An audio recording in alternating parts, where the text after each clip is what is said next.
Hello, everybody. We're really excited to have you today for this get to talk about pricing services and pricing models with two of our XYPN members. We've got Helen Ngo with us today, and we also have Joe Morgan with us. These are calls that we have about once every month to help those that are interested in starting their own fee-only firm, to learn about XYPN membership, to also learn about the skills that these advisors have learned themselves and how they've helped, grow their businesses. So hopefully it can help you guys learn that this isn't impossible. You can do it. It takes hard work, but it's fun and it's exciting, and it's a very, very cool thing to consider. So I'm Jacob. I'm the marketing assistant here at XYPN Network. Other than that, you don't really need to know much about me, because the important people are these other two people that you see, Joe and Helen. I will let them introduce themselves in just a moment. But as you all know, this webinar today is all about pricing your services. The big question everyone asks is, how much should I charge people? You know, at XYPN, we find that 100% of advisors that started us, oh, thanks, Stacy, actually raise their fees within the first year of starting their firm. And maybe it's because they priced it too low at the beginning. Maybe it's because they found that they were adding more value later on. Whatever the reason is, it's hard to know how much you should be charging your clients. So we're going to stop this call at 1 hour in at 8 o'clock, regardless of how we get through, but we're going to get through as many as we can. For those of you who are attending, you can see in your little webinar box that there is a orange arrow. You can open that up, and there is a questions area. If you want to, you're able to drop a question in there. We may or may not get to them. You've already submitted a lot of questions, and we're going to start with those lists. So I will let Joe and Helen introduce themselves. We'll start with Helen. Give us a little bit of information about who you are. Sure. Hi, everybody. My name is Helen Ngo, and I am based here in Atlanta. And this is my 10th year in the industry. So I started back in 2008. In May of 2008, I started at Raymond James. And then I was on their independent side and the broker-dealer, regular wirehouse side. And then I left and started my own company, Capital Benchmark Partners, October of 2013. And just to stick on topic, I've raised my fees, I think, every single year since I started out. So 5 years. That's what I like hearing. Okay, and Joe, yeah, tell us a little about yourself. Hi, everybody. I'm Joe Morgan. I have a firm outside of the city of San Francisco. I'm in a suburb called Danville. And I've been in this business for 3 years. I'm a career changer. For 25 years, I managed money for institutional clients, corporations, charitable foundations, that sort of thing, building RIAs on that side of the fence as a CFA. I got my CFP a few years ago, and have been working with individual clients ever since. I joined XY early on, and XY has been critical to what's gotten me so, to where I am today so quickly. So happy to be here. Perfect. Well, this is exciting. So we will jump right in with the first two questions that I like to ask everyone. And you may have already answered part of it, but how did you start your financial planning or get started in financial planning? And then what is one of the most difficult things that you faced since starting your firm? And we'll start with Joe for this question. I got started because, like I said, I wanted to work with families as opposed to corporations. I think that the financial industry has done a disservice to families historically, and I wanted to do my part to help people manage their finances better. What's one of the challenges? There's so many challenges to starting your own business, but then starting in basically a new industry.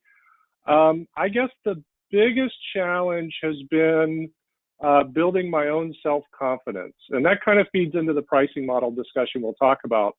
But just having self-confidence in terms of being able to help people, knowing that what you're doing is helping, and knowing that the advice that you're giving is correct and will be helpful to them. It just takes some experience and some time in front of clients to really get there. And that's, I guess, been the biggest challenge for me. Gotcha.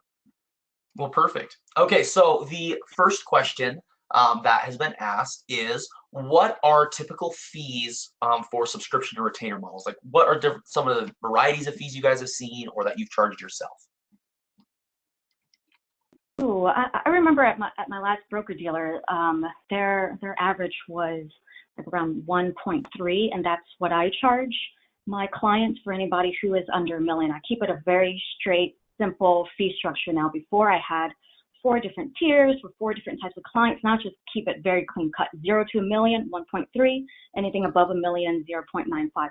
There's no confusion of which bracket you're in. If you got $1 million, this is what you pay. If you don't, this is what you pay. And you know, I manage the assets myself, and I've built ETF models and portfolio models. So I feel justified in charging those fees. And I don't really know what the average or typical AUM fee is or what it is in the market. I've just heard for even hourly clients, I think it's like around 200 or 250 or something like that. I'm not sure what the industry standard is. Yeah, I would say there's a wide variety of the way you can charge fees, and there's probably every 6 months or so, or maybe every 3 months, I see a new model. And I think what that tells me is that the industry's in transition. You know, it always used to be a percent of AUM, not necessarily 1%, but a percentage of AUM. And now people are getting creative to find different ways. And I've certainly used several different models myself. So I think you got to figure out what you're comfortable with. And the better question is, what's the right pricing model for me, which is something that you kind of have to go on a self-discovery journey to figure that out. Mm-hmm. I agree completely. It does take a lot of that self, and hopefully we get more into that in a minute. So how did you decide on the fee structure that you use? Why didn't you use a different fee structure? And did perhaps your fee structure you use now mirror a firm that you worked for before? So I mentioned I've used a lot. So I should say, when I was on the institutional side, it was always a percent of AUM, but there was no financial planning. It was just investment management. Coming over here, I started off with an hourly rate where I would estimate the number of hours in a project, and I found that I was always working about 3 times the number of hours I estimated. So I went to a project-based pricing, and I thought, well, that's kind of silly. I'm basically just taking the hourly and multiplying it, or the hourly and multiplying by the estimated hours, and it's kind of the same thing as the hourly model. So what I've actually come to is charging a subscription fee, an upfront fee plus a subscription amount. And I really got there a little differently, probably the most. I figured out the type of client that I wanted to work with, the type of service I was going to offer, and then that allowed me to simplify it and just have one fee. So I charge all my clients the same fee because they all sort of fit into this one box, and I make sure that's the case on the way in. Yeah, when I started my business, all I knew was to charge AUM and manage assets and gather as much assets as possible. I mean, I knew about financial planning because I had my CFP and went through residency and all of that. But I didn't know how to charge for it. Like, they don't teach you that in, you know, when you get your Series 7 and all that stuff. They don't tell you how to charge. You have to really figure that out for yourself and what works. And at the beginning, I used to charge like $500 for a plan, which right now seems ridiculous compared to what I charge today, which is $3,400. Okay. And then I charged $6,900 for business planning. And I started out with an hourly rate of $125, and now I charge $237. And we can get into why it's $237 and not $250 or $220 or $200 in a minute. But you know, I had no idea. So at the very beginning, I started with just the AUM model, did the traditional route of gathering as much assets as possible. And then when I switched over to the RIA side and found XYPN, I figured out different ways of charging separately for financial planning and then for investment management, because they're complementary, but they're not the same. Like, you have to have financial planning before you can even do any of the investment planning. So currently my model is I get them in, they pay the financial planning fee, and it's just icing on the cake if they want me to invest for them and manage their assets. And then that's where they pay the 1.3 or 0.95%. So I'm like extremely comfortable with what I'm charging now. I feel like it's actually, I'm paying what I think I deserve and am worth, but it took me 5 years to get there. Remember, I started at 500 and now I'm finally at 3,400. That's a huge jump. And I think my best advice to give you all is, just people will pay what you tell them. So if you say it's 700, then they're going to write you 700. You never even knew whether or not they were willing to pay you $3,400 or $3,000. I know other advisors who charge 10 grand, and to me that's like crazy. I don't even know what you get with $10,000 if I went to that advisor. Like, how is it any different? Nothing bad about those advisors. I just haven't got there yet. I like that because it does depend. Sorry, you go. I was just gonna comment. Helen, you mentioned that you charge AUM as well, separately from planning. I do the same thing. So I charge a subscription fee. We get to investments about month 4 or 5, and if they want to hire me for investments, then I charge an AUM fee for that as well, separately. Yeah. I've seen that a lot of advisors actually will just charge AUM fees, and then financial planning doesn't, people don't realize the value that comes by being charged for it. Sometimes one thing that I've noted, particularly with XYPN advisors, when someone pays for something, they're more committed to it. When someone's willing to pay for something, they're more committed to act on it. So if some planners will do the financial planning free at the beginning, and then they charge them to get the AUM, right? And the people are less willing to act on those plans that are made. So sometimes part of the value element for the client is putting in their own money into that, which is interesting as well. Yeah, I was just with the AUM. Sorry, go ahead. Go ahead, Jeff. Oh, about the AUM fees? I don't think there's anything wrong with it, but clients want to know. Like, I put in the financial plan what they're paying me. I put that as part of their budget. I make a line item that says financial planning, and I put myself in there so that they know what they're paying and what they're getting, and what percentage of their income goes to me as a consultant. But with the AUM model, it's very difficult for them to see, like, okay, 1 month I paid you $500, but now I'm paying you $1,000. Then I have to have that selling conversation to the client every time, saying, hey, well, that's because the market went up, so I'm on the same side of the table as you. It becomes a little bit annoying to have that same conversation, to sell yourself over and over again. But I encourage it. If you like investment management, which I do like doing, I think that the fees that I charge are very justified. And if you like it, continue to do the AUM fees. Yeah, I would just add to something that Helen said earlier about the fact that clients will pay, they'll pay basically what you quote. I'm that's not exactly how you said it, but that is kind of how I feel. I mean, I started off charging $500 for a plan as well, and those people have no clue the deal they got. They just thought it cost $500. That's what I said. Yeah. The people that I attract, and it sounds like Helen attracts, and probably you'll attract when you start out, are people who have never worked with an advisor before, have been thinking about reaching out to an advisor for probably 3 years, and it's taken all their energy just to pick up the phone and call you. And for you to start talking about your services and how you're going to help them, and if you really, can connect with them in a way that's real, they'll start getting excited. And yeah, the money's important, the cost is important, and it should be fair. Otherwise, you won't be around for very long. But fair is likely much higher than what you think. And it has less to do with an average fee or what other advisors charge, and more to do with exactly who you're targeting, what you're providing for them, and what value they get out of it themselves.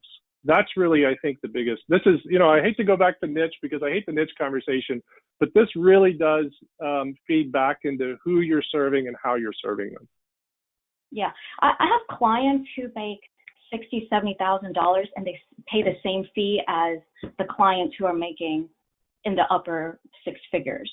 Okay, and the difference between that is a willingness. Are they really wanting financial planning? Do they see the value in it? And if you are able to deliver it, people are very willing to pay for it.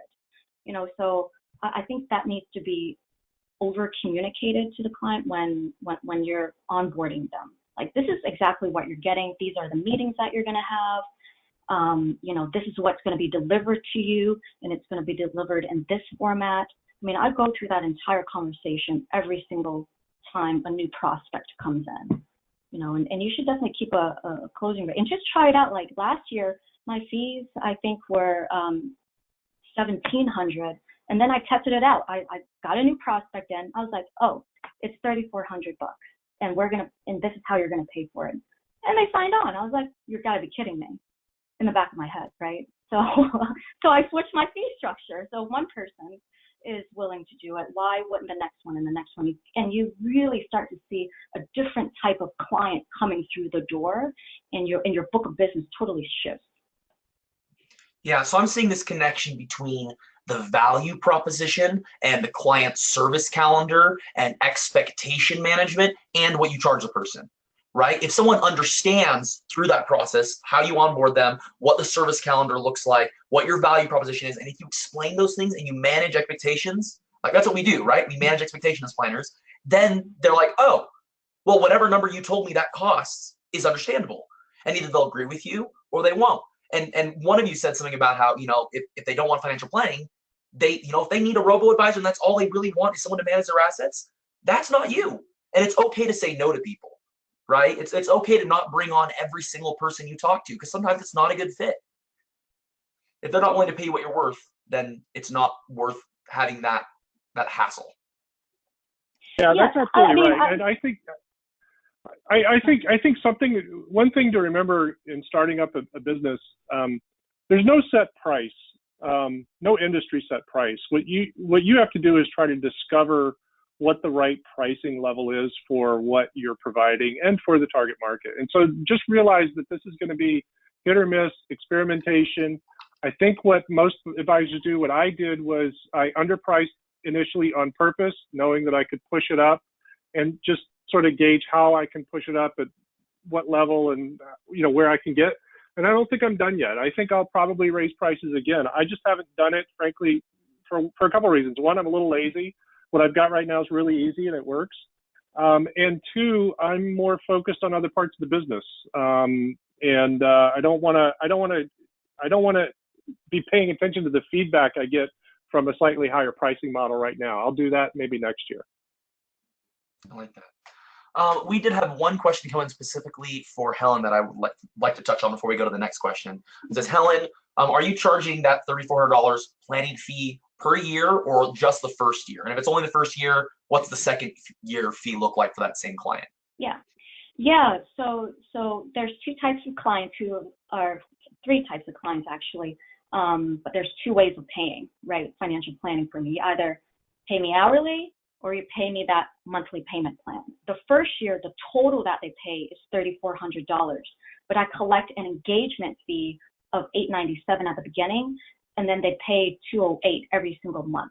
So that first year is $3,400, and then after that, I dropped it down to $156 because they don't need as much management, I guess you can say, because I have all their data. It's just a matter of like touch points and updating data points here and there. So, and there aren't as many frequent meetings, because usually the first year it's about changing habits, all right? And so that there's more involvement and hand-holding in that first year, so I think I deserve to charge more for that if I'm giving you more attention. But that second year, I do drop the price down to a monthly subscription of $156. You still get the same types of services, it's just not as much hand-holding, because after 12 months, they should have opened up their savings. They should have gotten into some sort of habit that, you made a checklist for them. Like for all of my clients, I give them a timeline, a deadline, and checklist, and I use it for myself because it holds me accountable to them and also makes sure that they're doing what they're supposed to be doing. So that's how I deliver value. I give them homework to do, and it's very easy to understand. I like that. Joe, did you have anything you wanted to add? No, I think that what Helen said is right on. I do things a little bit differently. I don't have an hourly model. There's only one way to engage with me, and that is financial planning first. I charge $2,400 as an initial payment and then $3,600 a year going forward. So that's $6,000 the first year and then $3,600 a year going forward. When we get to, that month 4 or 5, where we start talking about the investment portfolio, if the client hires me to manage their funds, I charge 0.7% on the first million and then down from there. And I will also drop the $3,600 planning fee to $2,400. So, sounds very complex. How did I get to that? 0.7% plus $2,400 on $1 million account would be 94 basis points. So basically charging 1% on $1 million account. I'm just splitting it up and clarifying to the client that you're paying for financial planning and you're paying for investment management. They're two different services. They go together, but I want you to value both of these services for, what you're paying for them. I like that. Perfect. Okay, so this is a question about service models that may or may not be applicable. So this is the person that asked if you have a model where perhaps you work with younger clients at a different fee than you work with an older client, or in one sector you niche in and one different sector. Do you have different service models that people would pay different price, and if so, how? We'll defer to Helen first. Yeah, the only difference in service modeling is you're either a business owner or you're not. If you're a business owner, your situation is a little bit different because of the tax planning side of it. And so they pay a different amount. And if you're not, and you're just a single individual or married or whatever, then you pay the personal planning price versus the business planning price. Does that make sense? Yeah. Yeah, and I would say I don't work with business owners. That is, people who own businesses that have actual employees. I don't work with them. I'll work with people who are independent consultants. But so I like I said, my fee is what my fee is, and we haven't even talked about really what all the services are, what we do for financial planning. But I think for what I do, it's cost effective. And I have clients that have $3 million in investable funds, and I have one client that has literally $100,000 in his retirement account. They're 40 years old, and they're spending more than they're making. And they've got 3 kids that are going to college. And when we figured all this out, like before the first meeting, and I laid this all out to them, I thought, well, that's it. They're not going to want to pay me $3,600 a year to help them figure this out. And I kind of said that, and their response was, no, this is the only way we're going to have these conversations. This is the only way we're going to get on track. This is the only way this is going to work. Let's keep going. This is great stuff. So you just never know what you're going to run into. I love that. Okay. Have you ever explored a net worth and income fee model? We'll defer to Joe on this first one.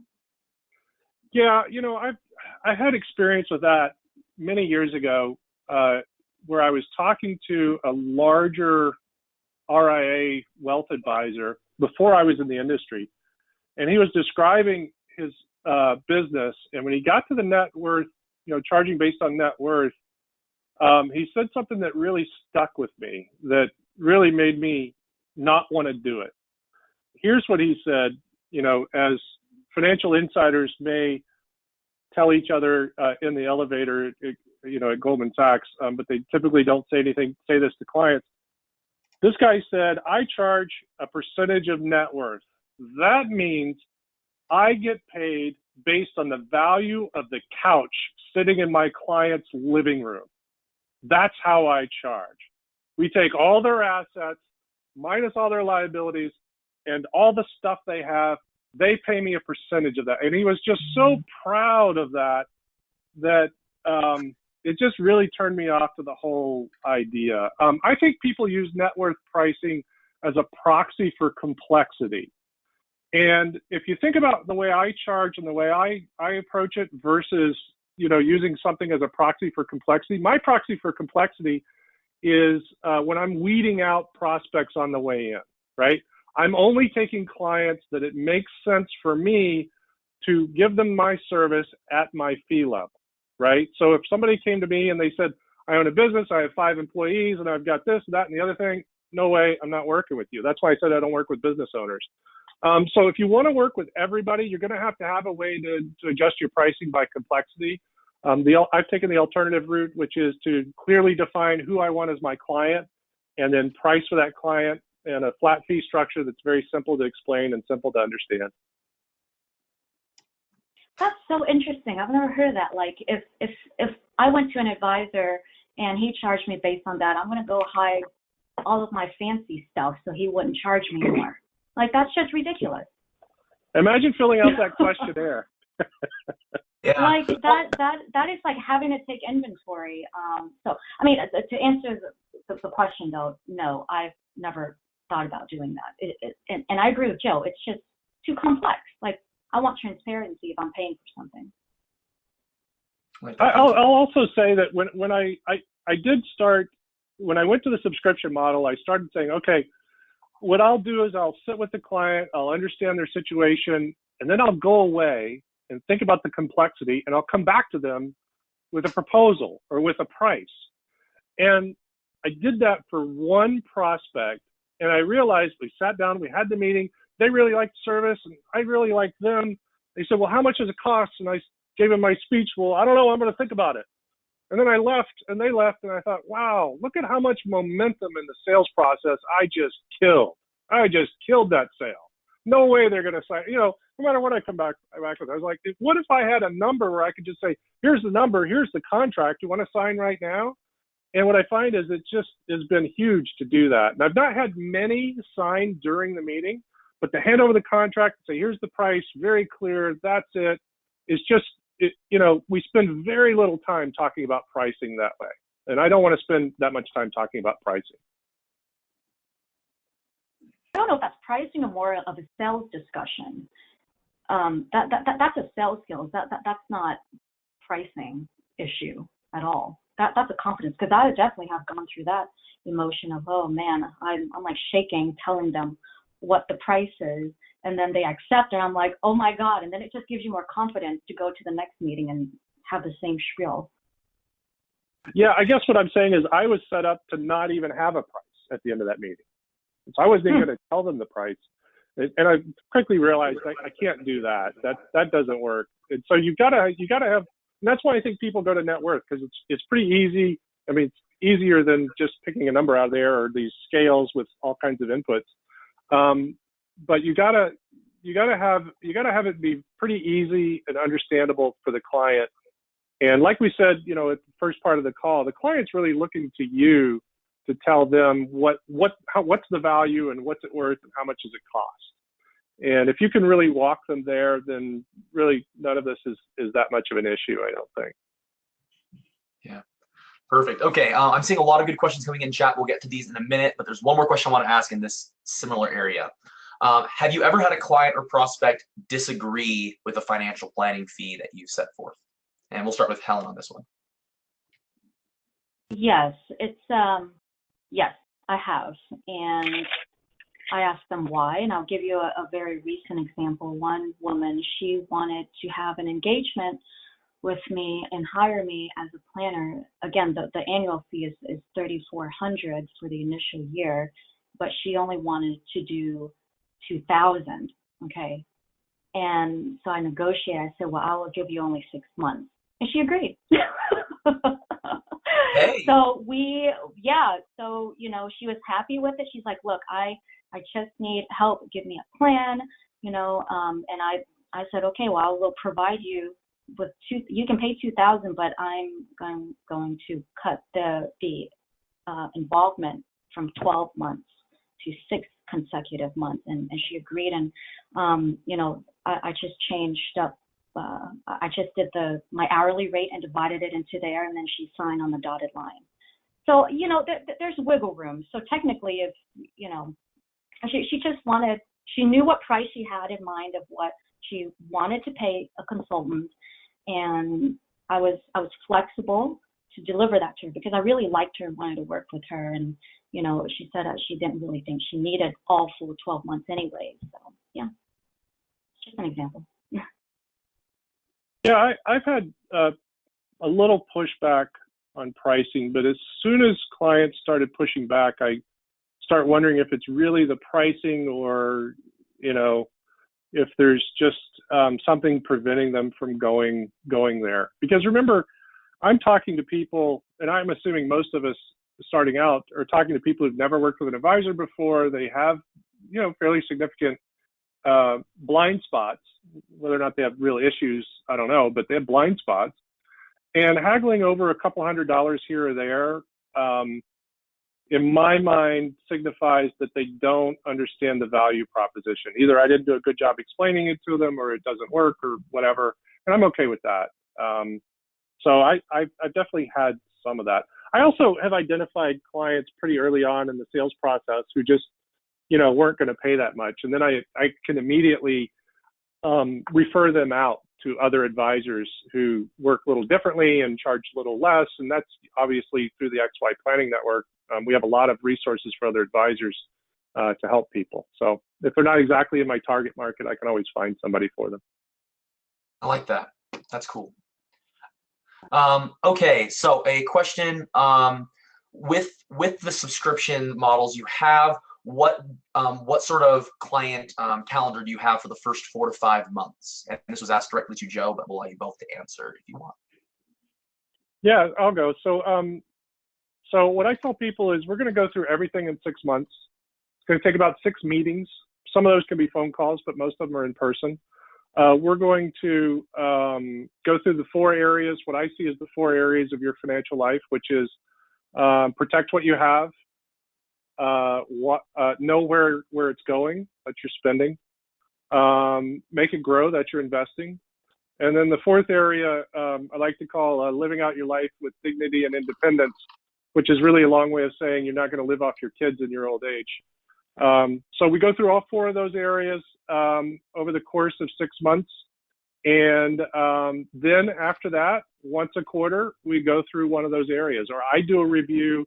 There may be a meeting, there may be a call, there may not be anything at all except a report or a review that I send them. I'm getting all their information through eMoney, so I'm seeing everything. And that's basically, in a nutshell, the service. Do you have any bits more to add? Yeah, for me, it's the intro call, the discovery meeting, the case prep, and this is usually within the first two months of the engagement, and then I deliver the plan, the implementation meeting, and within that plan, the most important thing is I lay out specific goals for them. Again, as I mentioned before, this is what you need to do in the next 3 months. This is what you need to accomplish within the next 6 months. And very rarely do clients complete everything within 6 months. So I use that as a measuring stick of how well they're doing. And I tell them we do 4 checkup calls throughout the year, and they're very brief, like 10, 15 minutes. Hey, how are you doing? Anything changed? Did anybody get pregnant? Anybody get married? Do we need to update the plan? And then we do a tax planning meeting, so during tax season, and then also a 6-month meeting after that. So, and I tell them up front, but that first 6 months, you want to be so engaged, and then the next half of the year, they're so tired of seeing you, they don't really even answer your emails anymore. So and true. you'll start to find that, like, you email them, they don't respond, and if you invest their money in the marketing, that's when they call you. But yeah, usually the first 6 months are very involved, and you add value, you give them homework, then they actually feel like they're getting something, like, oh my gosh, I owe Helen something, and it kind of not guilt them, but make them feel very accountable, and that they're paying for something and not just it goes into the pipe. Okay, you gave me this plan, but you didn't really tell me all the next steps that I need to take. Like, open a high interest savings account. Like, I literally write that out, and these are some options. Google them, or like update your will or whatever. And most people don't go through their checklist. Trust me. Yeah. Oh, perfect. This one, there's kind of 2 questions that are very similar, and this might be a little bit outside of the topic area, but it's how do you collect the subscription fee? It's sort of a gray area to this person. And then the second one's very similar. Are your clients allowed to pay your monthly fee from an IRA, or does it have to come from a checking account? So how do people pay you, and what forms of ways are you able to be paid? And we'll start with Joe on this one. I use AdvicePay. Just started using AdvicePay recently. That's the company that's affiliated with Alan Moore and Michael Kitces to take payments for financial advisors. So they can use a credit card or ACH. I just set them up on AdvicePay and it sends them a bill, and I set up a recurring bill, either quarterly or monthly, depending on what they want. And so they pay the annual fee that way. I'm sorry, what was the second part of the question? The second part was, are people able to pay you like directly out of an IRA account? Yeah, no, they can't do that for the subscription fee because it would be deemed a non-qualifying distribution or whatever the term is. So it'd be an early distribution. They can't do that. So they just put it on a credit card or ACH. For investment management fees, I take the investment management fees from the accounts that I manage. I don't do any sort of cross-pollination there. I've only had one client ask the question that she only asked because she didn't really understand it. So I haven't put a lot of thought into that, but right now I just charge out the accounts that I'm managing. Yeah, I use PaySimple, and for my subscription clients, I guess you can call them, they get billed the first of every month. So when I look at my dashboard and I see, you know, a big lump sum or whatever, I know that those are my subscription clients. And then for my hourly clients, I bill them on the 15th. So I can just glance at the system and immediately know how much I made off of the hourly this month versus the subscription people. So that helps me with my business planning as well, to just monthly people pay on the 1st. Hourly, they get charged on the 15th, and that's it.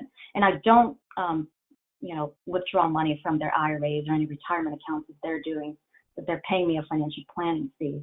But the AUM, like Joe said, I just deduct that directly and bill that directly from their investment account. Okay, cool. That's really good to know. Okay, this is in terms of finding clients. Do you leverage your pricing model or fee in finding clients, or how you market to them? And if so, how? And we'll start with Helen on this one. No, it's pretty clean cut. When you come in the door, I don't care where you came from, this is what you pay. That's my simple answer. Perfect. Yeah, I would say no, certainly not for marketing. In fact, I don't do any marketing. I'm just starting to go down that path. Actually, next month I'll have an ad. But no, I don't use it to bring in clients. However, I will say it's a competitive advantage. I just had this today. Prospect talking to 4 advisors. I'm the 4th advisor they called, and I don't know exactly who else they talked to, but I could pretty much be sure that they're all AUM fee.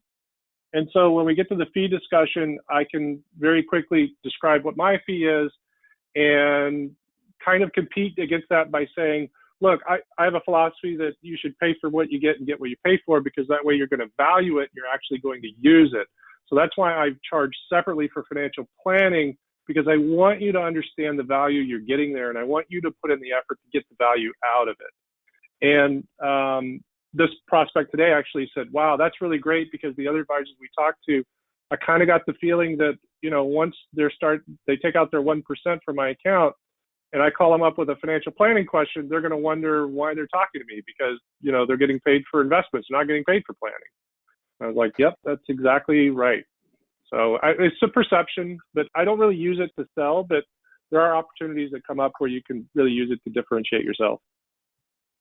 I mean, the only time, and it's very rare, the only time I ever have given specialty rates is if, you know, with some women's group that I put an advertisement in there, and like an affiliation thing, like, hey, if you were part of this XYZ group, then you get 20% off. But that's only happened once in the 5 years that I've been in business. Interesting. Okay, this next one is a question someone asked while we were explaining, and I suppose this will go to Helen because it's for you specifically, but Joe, you probably will have a similar answer or question yourself. That 2 people asked about why you charge your specific $897 or $208 or whatever it was exactly. Like, is there, if you want, we'd love to hear details about how you came to that number and not $239 instead of $2 or whatnot. So we'd love to hear a story. Yeah. Yeah, sure. So one is based off of my profit margins that I want to maintain. And so I start from, like any financial planning that I do for my clients, I determine what my living costs are. I determine what my overhead is, and I know how much I need to make, and I break it down from there and what profits and how much I want to grow each year. So I got to 237 from that, and I can show you the math if you really wanted to, but that would be another webinar. Seriously. Yeah, so that's how I came to it, and I didn't want to charge 250. I mean, it really is a psychological thing, right? Like, that's why people on the infomercials charge $19.99. I mean, you're really paying $20. But, you know, I'm like, oh, I'm going to pay $19.99 over here for the same pot that they're trying to sell me over there. So I'm just going to pay $19.99. So it's a marketing thing too, but it is like 95% based on my my business model and the pricing model that I came up with based on my overhead and anticipated expenses. For example, like how much I want to invest in marketing this year. If I'm investing 5% more, well, you know, I need to increase my fees somewhere or deduct it from another expense somewhere else, right? So that's how I know it seems random, but there's some science behind it too in psychology. Yeah, I'd like to just comment on that. Helen said something that alluded to something that's incredibly important, and that is this.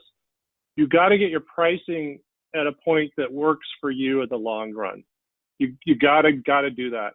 When I was starting out in this business, and when I think a lot of people start out in this business, the big fear is, what will people pay? Will anybody pay that amount? I mean, my own wife told me nobody's going to pay you $3,600 a year for this. And I said, yeah, you wouldn't, because you got me. You got it for free. But you know, I think it's really, really important to really figure out what works for you. And I'll tell you how I did it. The way I did it was I said, okay, at steady state, let's call it 10 years from now, how much money do I want to make? What type of business do I want to have? How much time do I want to work? How many employees do I want to have? And put all that on paper and make sure the math sort of works, and then break it down to a per client revenue. So the way I did it was, I'll just share the numbers with you. I want to make $500,000 a year. So how do I get there? I could have 70 clients paying me $10,000 to $12,000 a year. So call it 700 to 800,000 in revenue.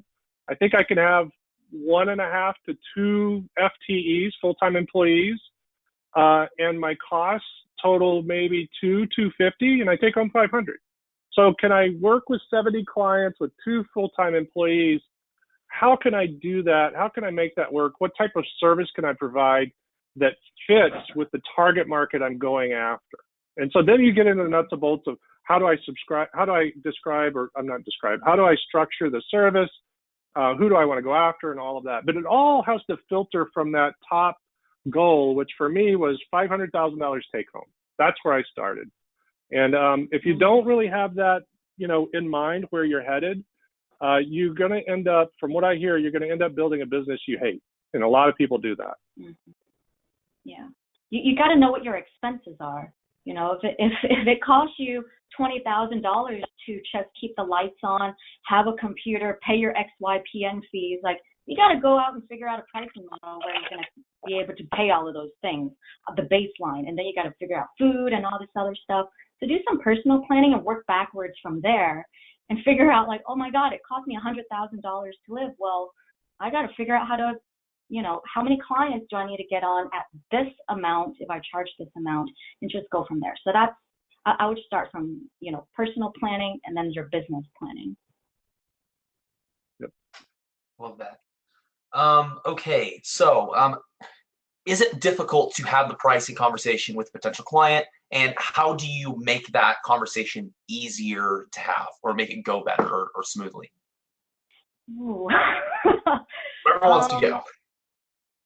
It's hard at the very beginning, but, you know, like, I remember the first client I got, I went out and, like, I celebrated for like a week because I was so proud of myself. But now it's not anything new anymore. I just, I think it's in the presentation too. So like during the person-to-person meeting, I give them a folder. I put their name on it. You know, I type up their name and everything. I handwrite thank you letters, and And so I really try to make it nice and pretty, and so they actually feel like they're paying for something worthwhile here.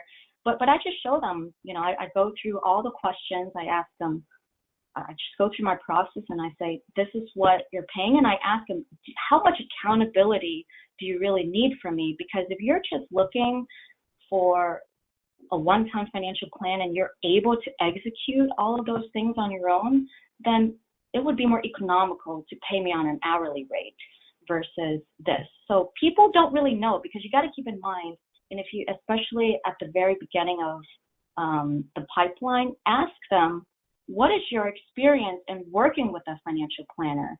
And I bet you most of the time, they've never worked with a financial planner before. Okay, so they have no idea what the market is like. They don't know the difference between Merrill Lynch and an RIA. And to be frank, they don't really care. So you just tell them, this is what you pay, and this is what you're going to get. You just have to be very clear and upfront about what you're actually delivering and being able to do that in a smooth manner. And again, if you have never taken a sales course or like one of those personality tests like DISC, which I love, then I would really recommend you taking that, and it'll really help you better gauge at and understand how that person is interacting with you, so that you know how to shift your sales pitch a little bit differently so that they can understand and absorb it better. Yeah, I would say, I mean, the question, if the question is that an uncomfortable conversation talking about your pricing? I would say absolutely not. But the reason it's not uncomfortable is because of the sales training I've gone through, because of my sales process. I know that by the time that we get to the cost conversation, but by the time we get there, if they're not jumping up and down, ready to sign before I tell them the price, then they're probably not a great fit for me anyways. So I'm happy to tell them the price either way. And if that sounds good and let's go forward, then great. And if they say, oh, that's a little bit too much, then, that's fine too. We're just not the right fit. But I don't get nervous about it. Not because I have tons of experience about this. Remember, I've only been in this business for 3 years, but because I was able to get really comfortable with what my pricing is and the value that I bring. And also because I'm very comfortable with my ability to express that, and that came from the sales training. Yeah, I highly recommend sales and marketing courses or workshops. It really, really helped me. And another tip I would give is you got to watch out for shoppers too, because there are people who are shopping around. And I just ask them up front, like, what is the urgency of you finding a financial planner? Like, are you looking to work with somebody immediately, or are you wanting to hire somebody within the next year? And you can really tell if they're just shopping around by asking that question and what their answer to that is. I like that. Okay. So this next question, have you noticed that clients prefer an AUM fee or they prefer a subscription fee? Are clients resistant to one or the other, and why? And we'll start with Joe on this one. Again, I think they're looking to us to educate them. I think if you have a fee structure that you believe in, even if it's net worth, even if you charge on the based on the value of their couch, if you believe in it and if you can describe it well, you'll be fine. I think that's really the case.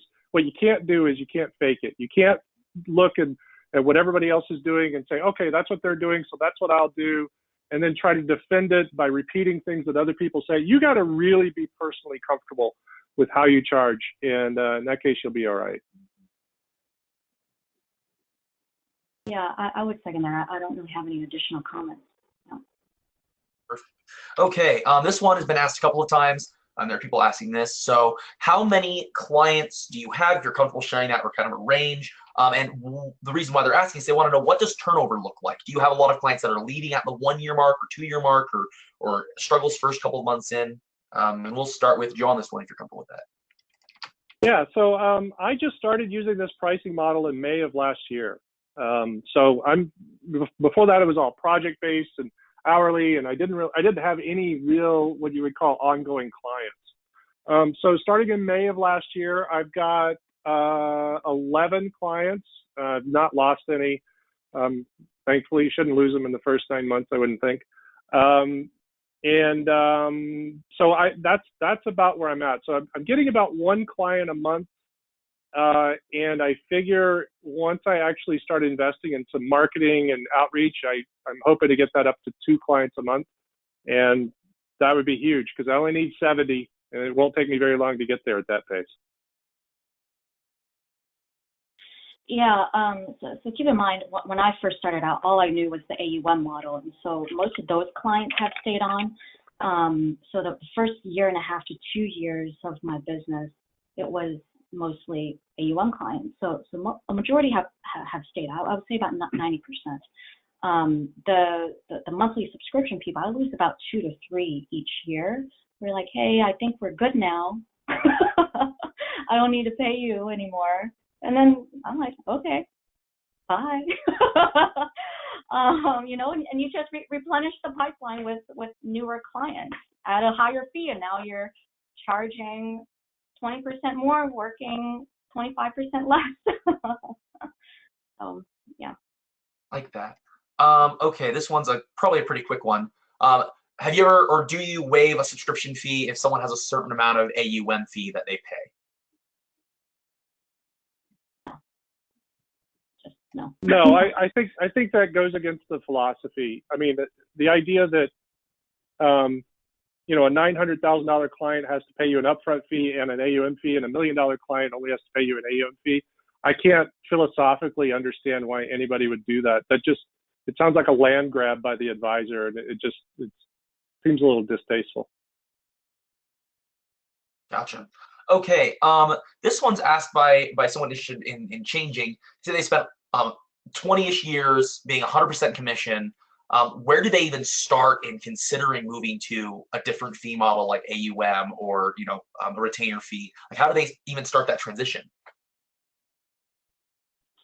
Yeah, when I left the broker dealer, I was on full commission, and then I opened up accounts at TD Ameritrade and moved them over, and then just charged them, say, hey, this is what you're paying now. It's more transparent. I explained to them the value, and before you were, you know, we weren't really sure what you were paying. They're like, oh, okay, that's fine. And I just ACAT'd all of their accounts over and said, sign here, this is what you're going to be paying, and that was pretty much it. It was a pretty easy process. Yeah. Yeah, I don't really have any experience in this, so I can't really comment personally, but I would say that, you know, this is where being a career changer had an advantage, right? Because I came in with no preconceived notions, no book of business, none of that. I could just start with a blank sheet of paper and say, well, what do I think is right, and do that. I feel the pain. I mean, I think it's going to take a huge leap of faith, whatever you do. So you're doing the right things by asking the questions, but I'm not the guy to answer.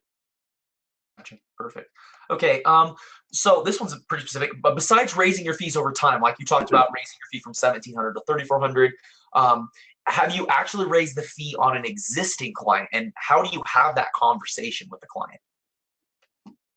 No, I have not. No, I haven't. The clients who are paying, you know, at the very beginning, $500 for the plan, that they are no longer clients anymore. And I have had a couple of conversations with clients saying, hey, this is what the new model is, and this is what I'm paying, and most of them are willing to like sign over. Again, you have to resell yourself if that's what you're worried about. But yeah, I mean, I'm still a little bit lackluster in that department. You know, in terms of having that discussion and delivering it in a much smoother way so that they would sign over. So that's it. Yeah. I think I have thought about it because, like I mentioned, I do think I need to raise my fees. Maybe next year. And I think what seems to make sense to me, and I haven't talked to anybody about this, so this is the first time it's actually come out of my mouth, but what seems to make sense to me is, let's say I'm going from $3,600 a year to $4,500 a year, or $4,800 a year to make it easily divisible by 12. I would probably send out a notice to my existing clients, notifying them of the fee increase and saying that it will take effect for them 2 years from today. And so in other words, I'll charge the new clients the $4,800. For the existing clients, I might just let it ride for 2 years. Why 2 years? Because I want to make the point that, you know, I want them to pay the right price to get the right value, but I also want to make the point that this is not about getting the last dollar out of you. This is about transitioning to the price that I think is right. And so that'll give us plenty of time to have conversations about it leading up to it. But I don't know what I'll do. I like that. Okay, so next question is, do either of you or both of you publish your fees or how much it costs to use you on your personal website?